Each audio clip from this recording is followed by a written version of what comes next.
Hello and welcome to Default Assault, where we take on everything by default. I am your host, Demosthenes, and with me today for a special episode is Mr. Kyle Nash. How's it going, Kyle? Hey, I hope this special episode goes better than the last one because I'm dealing with the African tragedy of taking out Be Prepared. But Black Panther, I'm ready to do this. Marvel. Yeah. I am ready to pounce on Black Panther, not in a sexual way, just... Although there are some very attractive looking people of either sex in that movie. Let's just call that what it is. Marvel's 18th entry in their Marvel Cinematic Universe. 18 films in 10 years. Holy crap.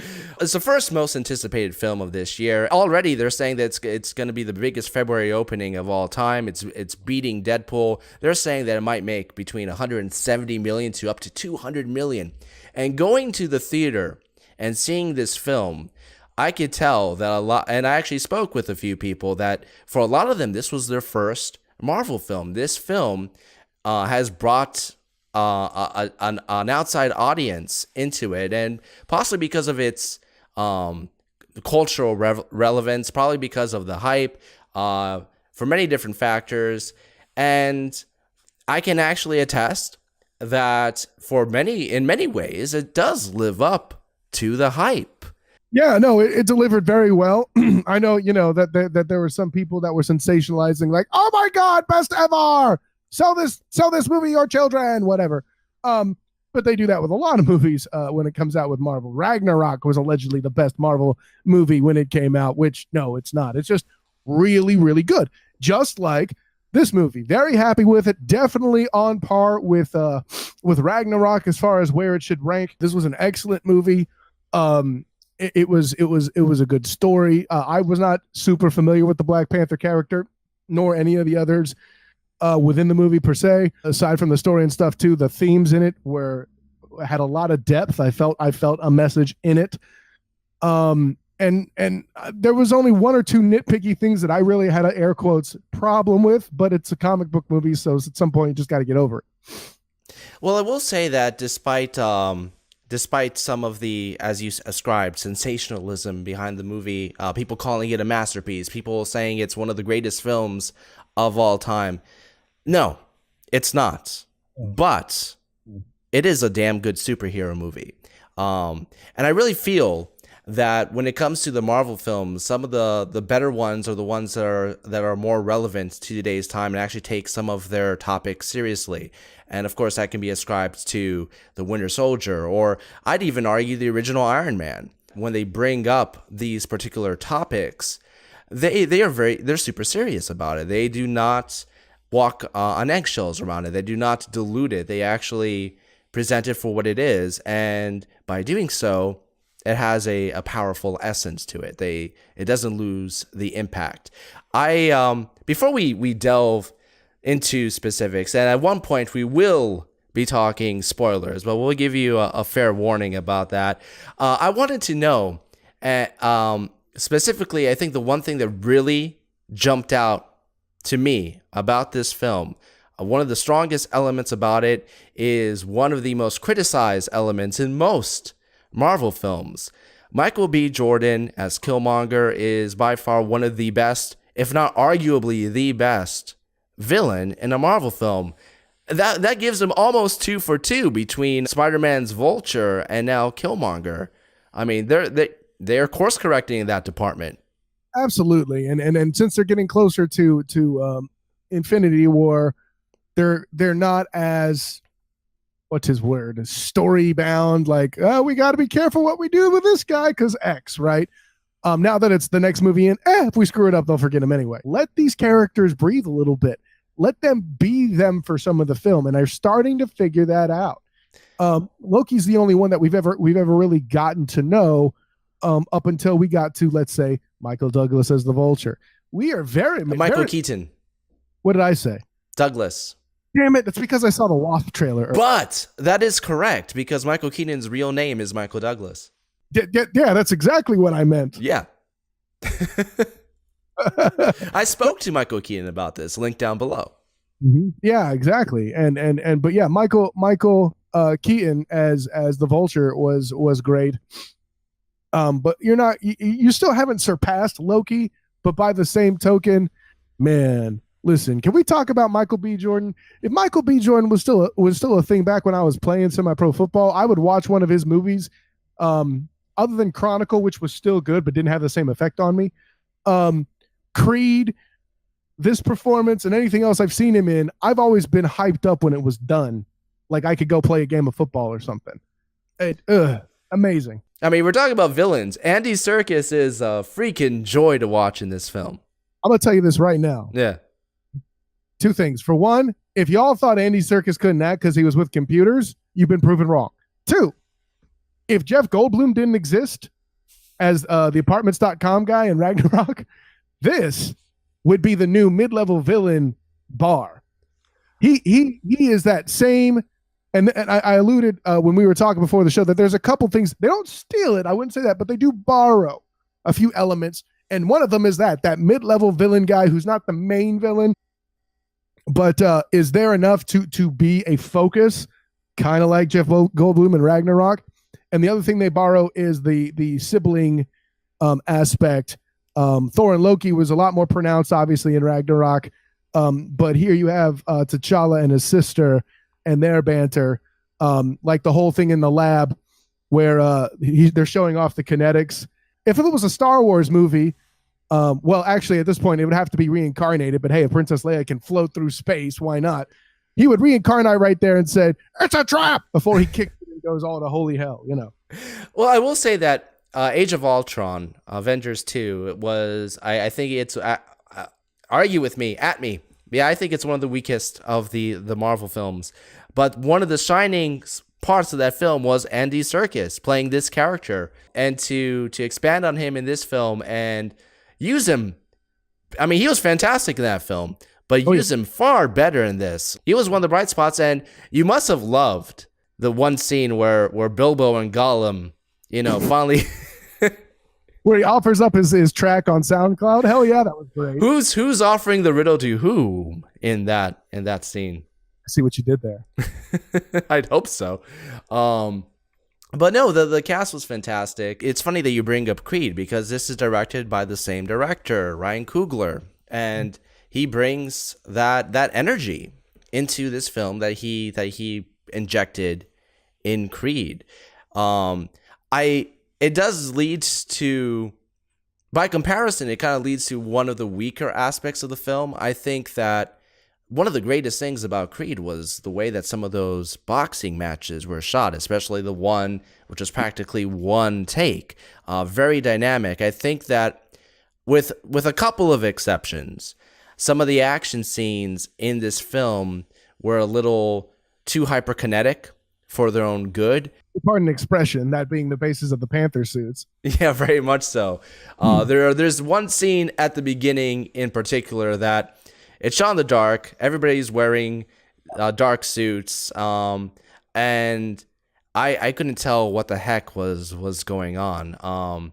Same thing. It also leads to a point towards later in the film, which I'll say for the spoiler section. But to me, the more interesting aspect of this film wasn't so much the action. It wasn't so much the suit. If anything, I far more enjoyed this film when they weren't in their super suits. They weren't in these action scenes. I liked the themes behind this film, especially the theme of globalism versus isolationism.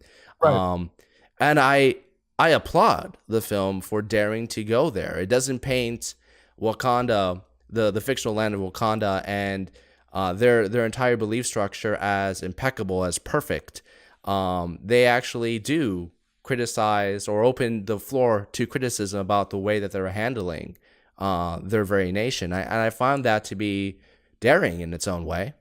I think criticism is strong, but I'm going to say that they definitely weigh the pros and cons within it. If that's what you would call criticism, so be it. I more think, hey, here's the good reasons to do it, but here's the bad reasons of what could happen if you. No, that's specifically what I mean.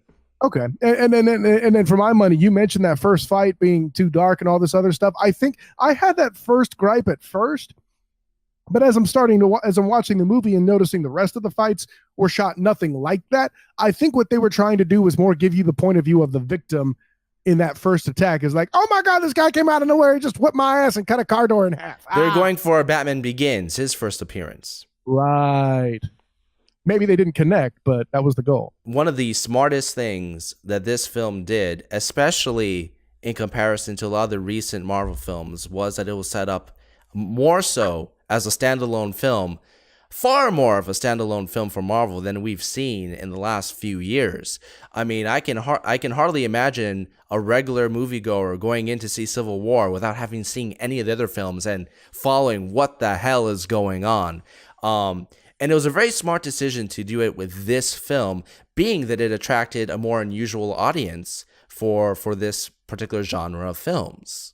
Well, right. Aside from the atypical audience, this isn't a character that was very popular. They did what they did with Ant-Man. They started from the beginning knowing, okay, you probably don't know this one, and here's what happens. This is a film that you can go see without having seen any Marvel film and have zero problem following it. They don't rely on references from the other films for it to make sense. Because even in Ant-Man, they have an entire scene where they go to the Avengers facility and he gets into a fight with Falcon, and then that just disappears, you know? Yeah, I think that was a very smart move, but it also leads to one nitpick that I have with this film, and it's a nitpick I felt strong enough to mention in my actual written review, which you can find on hilaritybydefault.com. It's live right now.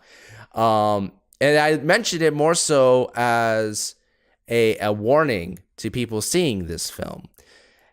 Stay for the mid-credit scene, because that mid-credit scene should have been the last scene of the movie.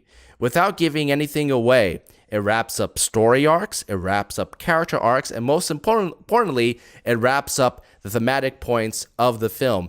80% of my audience walked out before that scene hit. You might say, okay, well, anybody that's going to see a Marvel film is going to know to stay for the end credits. A lot of people, a lot of the audience that's going to this film, like we said before, this is new to them.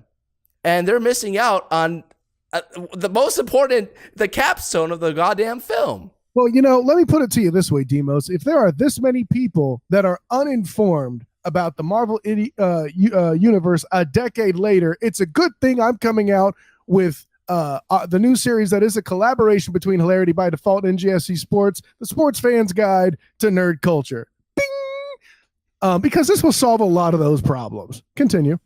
Oh, that's a very, very good point. Spoilers, bitches. Spoilers. I want to talk about Chadwick Boseman. Yeah. He was fantastic in this film. He already had a good introduction in Captain America Civil War. But in this film, everything he says, he sounds regal by his very presence. He really captures the spirit of the character from the comics very, very well, and I was impressed. I was too. And listen, man, this guy gives single word commands in such a wonderful fashion. Like towards the end of the movie, you know, he's talking to his to the love interest, and he's all, stay, and I'm like, yes, sir. I am not leaving this seat until every last word in the credits is rolled. You got it. There is a significant difference with the way his character is handled as opposed to many of the other standalone Marvel movies. And although he is the main character, he comes in with a large supporting team. I mean, there's a good, I don't know, 10 minutes, maybe 15 minutes where he's not even in the damn film. And it relies solely on Martin Freeman, his sister, his mother, and the love interest, trying to save his life. And those scenes, you don't really feel. I mean, yes, you feel his presence is missing, but that was part of the intention of those scenes. But it doesn't suck the energy out of the film. Yeah, I agree with you. Listen, I mean, not to take anything away from the character T'Challa, because he's great. I now had more respect for what he was doing in Civil War, now having seen this movie. But for my money, he's the driving force that keeps the character moving. He's the straight man, even though he was involved in some jokes and all this other happy stuff. But listen, my favorite two characters in the piece are his little sister, in other words, Wakanda's answer to Q, it being the tech expert, which, practically speaking, I had some of my issues with, but the character was strong in my opinion. And Umbaka of the Outcast tribe, and where he comes to challenge early in the movie. Umbaka is a fantastic character, so much charisma, so fantastic. And listen, the only way I could have seen it being played better is if Michael Clark Duncan were still alive. But what we got there was fan-bleeping-tastic. The only nitpick I had with his side of the story, and this had nothing to do with his character per se, it was more of a story issue. The reveal when he says, "No, I'm not going to help you," and then at the very end, when the tide is turned, suddenly he shows up. It was like something straight out of Lord of the Rings. You knew that was happening. Listen, but there's no way you could deliver that better either. You knew that was that was it was.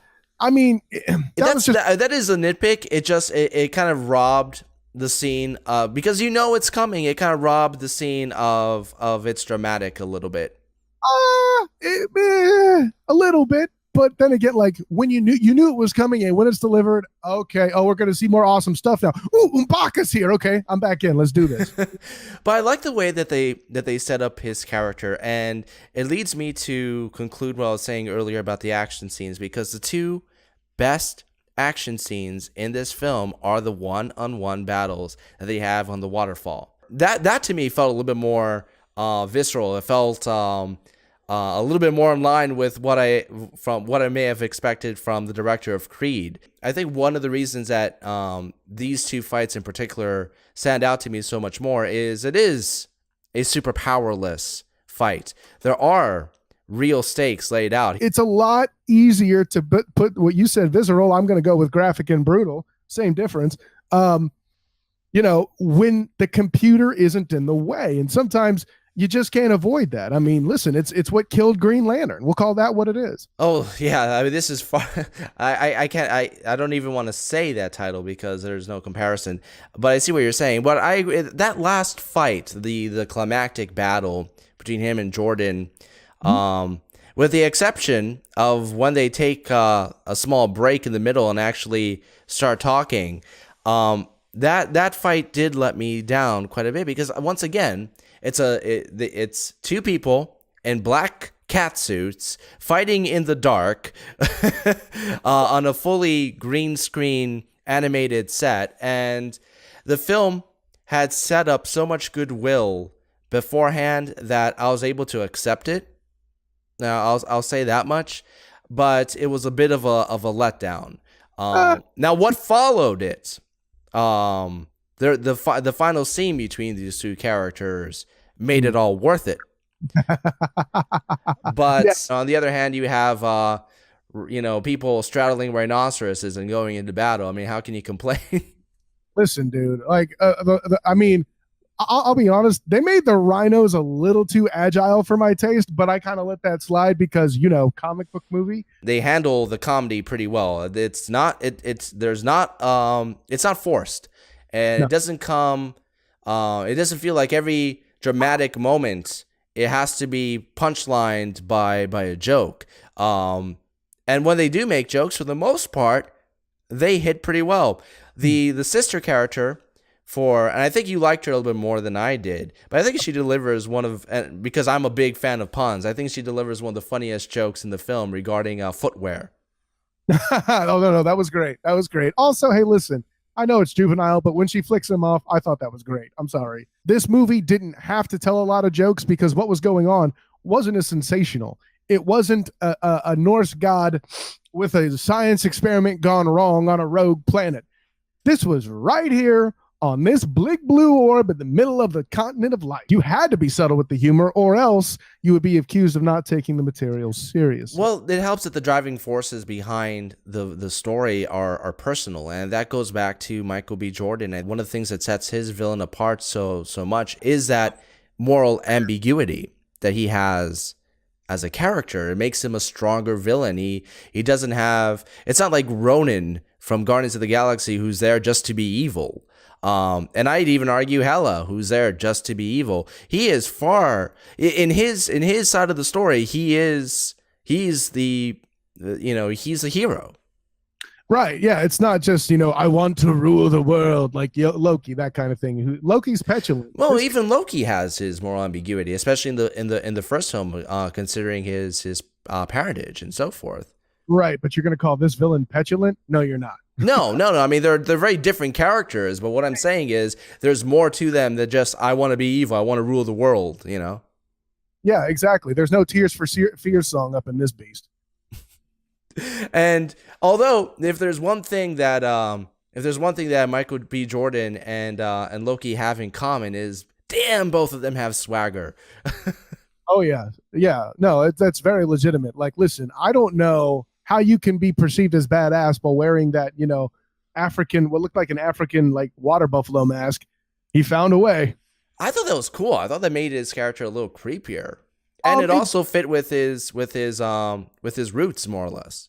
It did. Both are true, but like that on its own, it was more kind of a awkward shape, and it's tough to make that look menacing. And yet, you should watch The Wicker Man, and I'm talking about the original because some of those masks can be unnerving. Oh no, but M'Baku's mask, that was the jam. Leading up to the first Black-led MCU superhero, there was quite a bit of sensationalism online about it. I find that the quibbles between both extremes, from the extreme right, or you have certain identitarian movements saying that no, nobody should see this movie because of the race of the characters at play, or on the other end, you have people tweeting and writing stories that white people shouldn't be seeing this movie this weekend. So you see these people, squabble online about it. It's hilarious because the film itself, if any of these groups were to sit down, and some of them may be closed-minded, so they may not want to, but if they're to sit down and actually read the thematic message of this film about coming together as one tribe, regardless of skin color, regardless of sex, regardless of the physicality, they're missing it because they're focused on all of that. I'm glad you brought that up too, Demos, because something that a lot of people aren't even talking about yet is the role of women in this film. Virtually every single damn badass in this movie. You want the tech chick? Bam. T'Challa's sister, throwing it down. Oh, by the way, she has a few good fight scenes, although I would think she'd be smarter than to use laser weapons on a kinetic suit, but I'll let that slide. She's young. They make mistakes. His general throws a spear from the roof of a car through two windshields to have it land in front and stop that motherfucker right there in its tracks. The general character was fantastic. Oh my God. Oh, by the way, also female. There were so many more badass characters in this movie that were female. Hell, the whole Royal Guard is female. And I ain't hearing shit about how that is. It's in tow with people claiming that Trump, the influence from the Trump administration, stopped it from getting 100% on Rotten Tomatoes. Stop it. No. Yes, that's one article. Yeah, and yet the first 3 negative reviews were from Ireland and Australia. Trump, made that happen. Overall, I had a joy with this film. My final takeaway with this is really don't pay attention to all the crap you're seeing online. Don't fall for all these tribal tactics that only the most extreme voices want you to gather behind. Watch this film and pay attention to its message, because its final message is one of hope, is one of real progress. This film uses an exemplar method of imparting this kind of message without its audience feeling patronized. Yeah, exemplary is a good word there. I would also even add, nice to hear a soundtrack that wasn't blah. The music in this film was awesome. The sand animation that they use to open the film was fantastic in itself. A lot of good visual there. But for me, the other part of the message of unity is obvious. But I thought Michael B. Jordan's final scene where he's talking about it's better to die than to live in shackles, I think was a message in itself to the community. And I don't know how well received this is or not, or maybe I'm the only one that sees it and I'm just out of my rocker. I don't know. But I think the message they portrayed there is those that are still focused on those people that were in shackles hundreds of years ago and getting vengeance for that instead of building themselves up and the people around them up. T'Chaka having to go and bust his brother, thus leaving Michael B. Jordan's character as an orphan. T'Chaka's brother too kind of sowed the seeds for this to happen, and Michael B. Jordan had to be fatherless because he decided to be a renegade and do all this, and it kind of shows that extreme measures and ideals can have a greater impact than just you. There's such a butterfly effect of things like that. To put it the way that our regular special guest TJ put it in our last collaboration on The Great Race, this film doesn't have a character literally pop up behind and say message. The way that they impart a lot of these themes is it's organic. It comes across naturally through the story and character rather than you don't feel like you're getting preached to in the movie. Yes, it's imparting some truths, but it's doing so in a wise and well way. Well, make sure to check out Default Assault every Thursday for more fun stuff like this. Check me out on hilaritybydefault.com for weekly movie reviews, other fun stuff on Twitter at Default Hilarity and Facebook Hilarity by Default. And what did you guys think of Black Panther? Was it great? Was it a masterpiece? Or do you have any other thoughts? We'd like to have that conversation. Let us know in the comments below. And Kyle, thanks for joining me. Where can we find you? Of course, I'll be on Twitter at the SOTG. And of course, you can find my writings and musings on both NGSCsports.com and now upcoming with the Sports Fans Guide to Nerd Culture. You can find me on hilaritybydefault.com. Also on Facebook as the Student of the Game. And remember that life is hilarious by default. Have fun.